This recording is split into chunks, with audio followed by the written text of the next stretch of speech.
Hola, ¿qué tal? Mi nombre es Vidal y quiero agradecer la oportunidad que me dan nuevamente de poder entablar esta conversación a través de las preguntas y las respuestas que estamos tratando de crear, aquellas que se nos han mandado porque ha sido a través de medios sociales, correo electrónico, interacción personal, donde el día de hoy estamos tratando una de las preguntas que son de extrema importancia. Bueno, todas son importantes, por eso las consideramos, pero esta en particular tiene que ver con una pregunta que nos va a llevar probablemente de 2 a 3 podcasts, así es que esperamos que sean pacientes con nosotros porque esta tiene que ver con la estructura de la iglesia.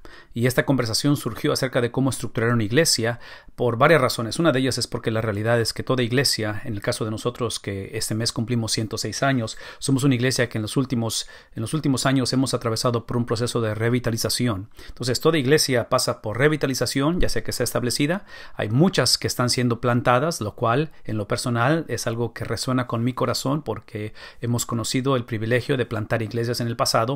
Y la otra es la cuestión de replantación, que también conocemos algunas. No me ha tocado participar en ninguna de ellas, pero tengo amigos cercanos que han replantado iglesias, lo cual implica que son iglesias que tienen que tener un propósito por el cual cesan de existir y vuelven a nacer para poder continuar la tarea y el trabajo. Entonces, esos tres aspectos de ya sea plantación, replantación o revitalización son típicamente el contexto en el cual operamos como iglesias. Y bueno, esta es la realidad. En cuestión de iglesias, hablando de estadísticas que ha presentado la Junta de Misiones Domésticas de aquí de Estados Unidos a través de la Convención Bautista del Sur, nos están diciendo que se calcula, y otra vez los estudios nos dicen que son como 5,500 iglesias las que se cierran en Estados Unidos por año. 5,500, de las cuales, gracias a Dios, y digo gracias a Dios, aunque hay una discrepancia en los números, es que plantamos aproximadamente 4,000 iglesias por año. Solamente entre los bautistas, obviamente estoy hablando, ¿verdad? Pero en este caso son 5,500 las que cierran,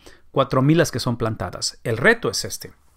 El reto es que la explosión demográfica de nuestra nación en Estados Unidos, que no creo que sea muy diferente en otras partes del mundo, pero como nación está calculado que en los próximos 7 años el crecimiento va a ser tal a través de la gente que está inmigrando al país como aquellos que están naciendo dentro del país, de tal manera que lo que va a requerir para que la iglesia pueda evangelizar, pueda discipular, que obviamente es una experiencia única o es una experiencia de la misma, es como una moneda con dos caras, esto de evangelismo y discipulado, va a requerir que plantemos 8,100 iglesias por año.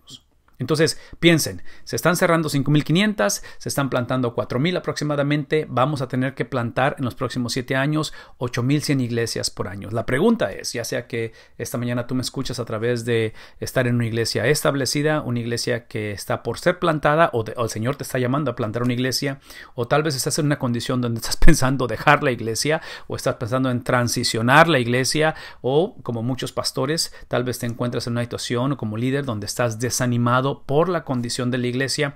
La pregunta es, ¿qué es lo que la Biblia enseña con respecto a la estructura de la iglesia? ¿Qué son los sistemas establecidos bajo la palabra de Dios que nos permiten tener liderazgos que son saludables, que producen lo que debe de producir, que honre a Dios, o si acaso necesitamos hacer ajustes para que pueda literalmente ver otra vez esta gran comisión llevarse a cabo, sobre todo con la tarea tan grande que tenemos? Bueno, la realidad de la conversación esta mañana es de que quiero que pensemos en tres componentes que creemos que son bíblicos, que son la base de la estructura de una iglesia.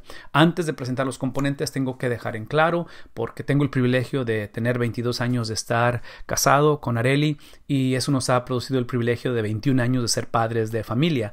Entonces, esta combinación de matrimonio con la combinación de ser padre de familia, fácilmente puedo yo ver la manera en que la Biblia empaqueta este tipo de experiencias, de estructurar la vida, el matrimonio, los hijos, la iglesia como una sola experiencia. ¿Qué estoy diciendo? Estoy simplemente diciendo que la perspectiva de la Biblia con respecto a la estructura de una iglesia, inclusive la manera en que vivimos en nuestra sociedad, es integral. La Biblia no enseña o no promueve la separación entre lo sacro y lo mundano, entre lo religioso y lo que puede ser secular. La Biblia ve la vida en su totalidad. Estoy implicando a la misma vez que la Biblia no está diciendo o no está enseñando que la Biblia aprueba todo lo que pasa en el mundo o en la cultura y aún en la misma iglesia. No está diciendo eso la Biblia. Hay parámetros que son los que queremos presentar de lo que Dios aprueba y Dios bendice con respecto a la vida de una iglesia, de una familia, de una persona, de liderazgo, en fin, en su totalidad. Todo lo que estoy diciendo es que la manera en que estructuramos la iglesia típicamente, básicamente, va a ser la manera en que estructuramos nuestra vida, tanto en lo personal como en lo colectivo, a nivel matrimonio, a nivel crianza de hijos, a nivel vida pública. Entonces, eso implica que típicamente lo que descalifique a una persona en el hogar, cuando hay conflicto en el hogar, cuando hacemos cosas que no van de acuerdo a la voluntad de Dios, obviamente refleja en cómo lo hacemos a través de la iglesia. Entonces, esta conversación es importante porque si no tenemos cuidado, muchas de las veces la tragedia no es que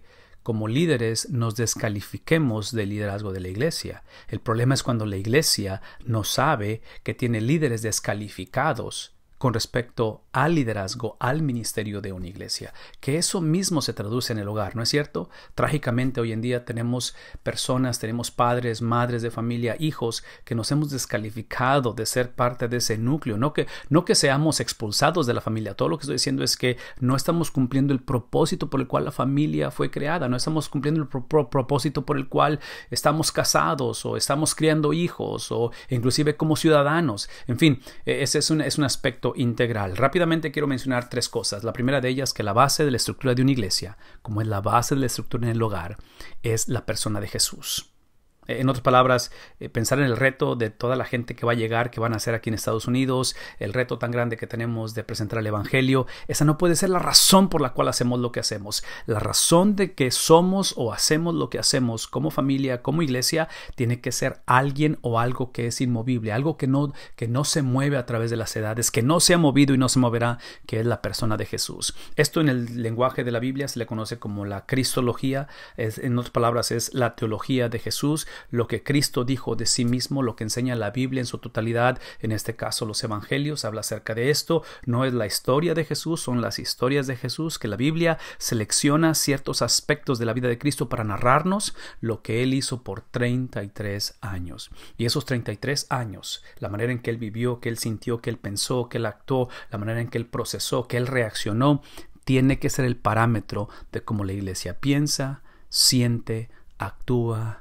vive, procesa, toma decisiones. Y eso es porque estoy mencionando que el primero de estos pilares, de estas fuentes inmovibles de lo que es la estructura de un hogar, la estructura de una iglesia, el saber quién califica, quién no califica, es cuando nuestro pensar, sentir, hablar, nuestra perspectiva de la vida es compatible con la perspectiva de la vida de Cristo. Entonces, la cristología determina la razón por la cual es que hacemos lo que hacemos. En otras palabras, la persona de Cristo determina la misión que tenemos. Una vez más, traduzcan esto en el hogar. En el hogar tiene que ser la persona de Jesús que determina cómo tomamos decisiones, cómo nos movemos, cómo actuamos, cómo procesamos la vida. Y menciono todo esto porque es obvio que la vida es impredecible, que el hecho de que agregas un hijo, 2 hijos, 3 hijos, en fin, todo esto cambia la estructura, pero lo hermoso es de que independientemente de las personalidades en una iglesia, en un negocio, en el hogar, ¿sí?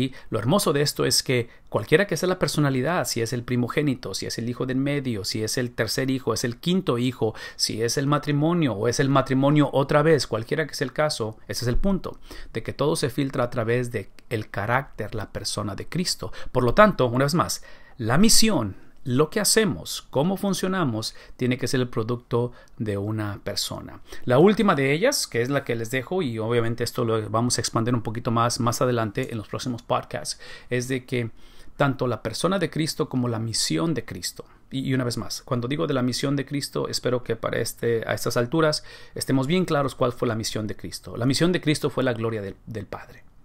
La misión de Cristo no fue salvar al hombre de su pecado y eventualmente llevarlo al cielo. Ese es el producto de la misión. La misión fue la gloria del Padre. Cristo viene a este mundo literalmente a glorificar al Padre en todo lo que Él hace. Y sí, esa glorificación implicó un sacrificio, implicó sufrimiento, implicó traición de muchos a su alrededor, implicó cosas que típicamente no vemos favorables o que no fueron favorables, pero dentro de la economía, de la estructura de Dios, glorificaron a Dios. Entonces pensemos por un momento en la crianza de hijos, en la estructura de un hogar, en la estructura de las finanzas, donde muchas de las cosas potencialmente no van a ser favorables, van a ser difíciles, van a ser caóticas, inclusive van a expresar o van a traernos un luto en nuestra vida. La pregunta no es cuándo o si eso va a suceder. La pregunta es cuando la iglesia se encuentra en una situación difícil, ¿cómo es que la gloria de Dios, cómo es que Dios es glorificado a través de esa disfuncionalidad? Y una vez más, por favor, que quede esto en claro. No estoy diciendo que todo lo que sucede Dios lo aprueba. Todo lo que estoy diciendo es que cuando la base de la vida del ser humano, de la iglesia, es el carácter de Cristo, y cuando el propósito por el cual hacemos lo que hacemos está conectado y va a la par con lo que Cristo es entonces que Dios toma responsabilidad de lo que nos pasa. Él literalmente tiene la habilidad de tomar todo lo que somos, todo lo que hacemos, todo lo que hemos hecho, lo que vayamos a hacer, y lo puede usar para su gloria. Todo esto concluye simplemente diciendo que estas dos cosas, cuando se unen, cuando las fusionamos, tanto la persona como el propósito o la misión de Cristo, es lo que produce la iglesia.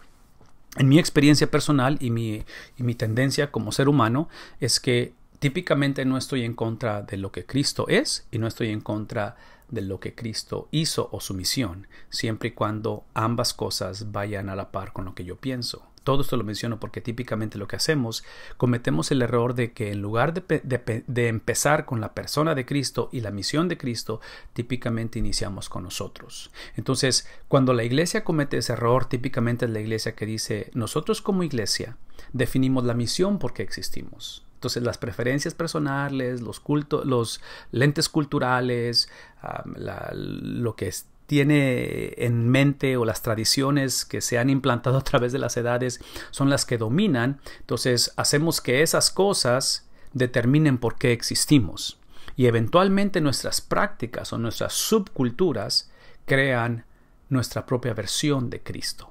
Es por eso que la invitación esta mañana o en este día es que no iniciemos con nosotros, iniciemos con Él.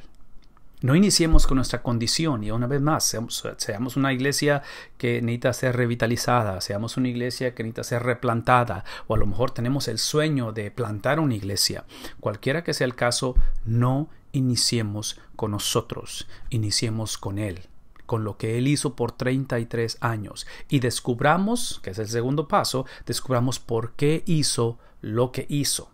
Hay un propósito, hay una razón, y ese propósito es la gloria de Dios. Cuando la iglesia no glorifica a Dios con su sentir, con su pensar, con su expresar, con su predicar, con sus relaciones interpersonales, con su liderazgo, es obvio que estamos corrompiendo, es obvio que estamos alterando la misión y estamos alterando eventualmente la persona de Cristo. Y es por eso que típicamente, y aquí está el riesgo que todos enfrentamos como padres, como hermanos, como líderes de iglesia, el riesgo no es que la gente rechace el evangelio, porque yo como padre de 3 hijos no tengo la habilidad de controlar cuándo o si mis hijos van a aceptar o a rechazar a Cristo. Eso no es mi trabajo. No soy responsable esa es la labor del Espíritu Santo, que es el que hace la obra de transformación, de redención, de regeneración. Mi trabajo es asegurarme que cuando ellos toman la decisión, y estoy hablando del hogar, como también estoy hablando de la iglesia, es que ellos rechacen o acepten a Cristo, no una caricatura de Cristo, no una distorsión de Cristo. Entonces, cuando la iglesia inicia consigo misma y después de ahí la iglesia determina su propio propósito y eventualmente ese propósito crea una versión de Cristo, es ahí donde empieza esta confusión, donde empieza la gente a rechazar no el evangelio, empieza a rechazar una caricatura, una distorsión del evangelio. Mi oración y mi deseo a través de esas conversaciones es de que podamos reflexionar, retomar las bases bíblicas que nos hace expresar, nos da el privilegio de poder ser parte de este movimiento, de esta fuerza imparable que es literalmente el evangelio de Jesucristo, otra vez cristalizado a través de la iglesia. Una bendición saludarles, mi nombre es Vidal y espero que pronto continuemos la segunda parte de esto que es la estructura de una iglesia. Bendiciones.